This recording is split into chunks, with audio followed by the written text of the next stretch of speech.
আসসালামু আলাইকুম প্রিয় দর্শক, আপনাদের সামনে আজকে নির্মম বাস্তবতা নিয়ে কিছু গল্প করব। তো চলুন, সঙ্গেই থাকুন আর শুনতেই থাকুন। ছেলে ইমুতে মেসেজ পাঠিয়েছে, বাবা আপনার নামে 20,000 টাকা ছেড়েছি, এ টাকা দিয়ে আপনি ডাক্তার দেখাবেন, ফল কিনে খাবেন। গোপন নাম্বারে পাঠিয়েছি, আপনি আইডি কার্ড নিয়ে জনতা ব্যাংকে গেলেই টাকা পেয়ে যাবেন। গোপনীয়তার স্বার্থে পিন নাম্বারটি দিলাম না। ছেলের কথা মতো বাবা আজ ব্যাংকে গৌরীপুর শাখায় এসেছেন টাকা তোলার জন্য। বেশ অসুস্থ শরীর তার, কোনো মতে লাঠিতে ভর করে চলাফেরা করেন।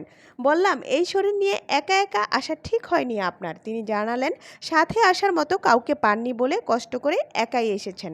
টাকা তুলে ডাক্তার দেখিয়ে তারপর বাড়ি ফিরবেন।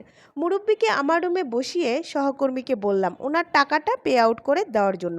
কিছুক্ষণ পর আমার সহকর্মী জানালো এই টাকার বেনিফিশিয়ারি তিনি নন, অন্য আরেকজন। পরবর্তীতে দেখলাম সহকর্মীর কথাই সত্যি। পরে ভদ্রলোকের কাছে জানতে চাইলাম উল্লেখিত ব্যক্তিকে আপনি চিনেন কিনা। নাম শুনলেই তার দু চোখে জলে ভরে গেল। তাণ্ডব দেখলাম। অভাগা বাবা কাঁদতে কাঁদতে লাঠিতে ভর দিয়ে চলে গেলেন। তখন নায়ক রাজ্জাকের বাবা কেন চাকর সিনেমাটির কথা মনে পড়ে গেল। হৃদয়ে বাজতে লাগলো, আমার মতো এমন সুখী নেই তো কারো জীবন। বুঝতে পারলাম ছেলে তার শ্বশুরকে পাঠানো মেসেজটি ভুলক্রমে বাবার মোবাইলে পাঠিয়ে দিয়েছেন। ঘন্টা দেড়েক পর একজন তরতাজা ভদ্রলোক এসে টাকা উঠিয়ে নিয়ে গেলেন। তার সাথে কথা হলো। জানতে চাইলাম কে টাকা পাঠিয়েছেন। মাঝবয়সী ভদ্রলোক জানালো আমার জামাই।